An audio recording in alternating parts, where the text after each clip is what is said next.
सभी सम्मानित साथियों को सादर जय भीम। सम्मानित साथियों, जातीय जनगणना क्या है और जातीय जनगणना को नरेंद्र मोदी सरकार क्यों नहीं कराना चाहती है, इसका कारण क्या है? सम्मानित साथियों, जातीय जनगणना इसलिए कराने की आवश्यकता है कि किस समाज का व्यक्ति, कि कौन सा समाज कितनी संख्या में है, उसकी आबादी बढ़ी है या घटी है, और अगर बढ़ी है तो उसके बढ़ने के कारण क्या हैं, घटी है तो आखिरकार क्यों घट रही है, ये एक विश्लेषण किया जाता है। और यही वजह है कि समय समय पर सरकार जानवरों की गिनती कराती है, शेर की कराती है, चीता की कराती है, बिल्ली, हाथी, घोड़ा, चिड़िया, पशु पक्षी, पेड़ पौधे, हर चीज की गिनती कराती है। पर कितना दुखद है कि जातीय जनगणना कराने को केंद्र की नरेंद्र मोदी सरकार तैयार नहीं है। कम से कम सच्चाई सामने तो आनी चाहिए कि कौन सा समाज आगे बढ़ा, कितना उसकी आबादी बढ़ी है या घटी है, तो उसके कारणों का पता लगाया जाना चाहिए कि बढ़ रही है तो क्यों बढ़ रही, घट रही है तो क्यों घट रही है, क्या वजह है।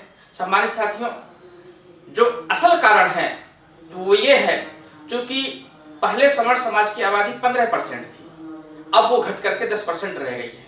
और उनके घटने का कारण ये है कि उनके यहाँ पर बच्चे कम पैदा होते हैं, और हमारा जो भोजन समाज है, अर्थात जो हमारा 85% समाज था, वो बढ़कर के लगभग 90% के आसपास पहुंच गया है। और चूंकि लोकतंत्र में जिसकी आबादी ज्यादा है, शासन भी उसी समाज का होना चाहिए, और इसी भय की वजह से जो अल्पसंख्यक सवर्ण समाज है वो इस जाति जनगणना को नहीं कराना चाहता है, क्योंकि वो जानता है कि भारत में लोकतंत्र है, और लोकतंत्र में जिसकी आबादी ज्यादा है उसका शासन भी उसी का होना चाहिए, क्योंकि उसके पास वोट ज्यादा है। और इसीलिए ये लोग जाति जनगणना कराने को तैयार नहीं है।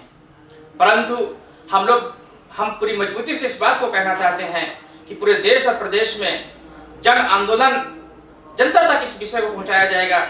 जातीय जनगणना के विषय को हम लोग लेकर के पब्लिक के बीच में जाएंगे, और राष्ट्रीय सोशलिस्ट समाज पार्टी पूरे देश और प्रदेश में जातीय जनगणना को करा के रहेगी। इसी अनुरोध के साथ में आप सभी से अपील करता हूं कि आप सभी लोग राष्ट्रीय सोशलिस्ट समाज पार्टी का इस विषय पर, इस मुद्दे पर साथ दें। बहुत बहुत धन्यवाद। जय भीम, जय भारत, जय संविधान।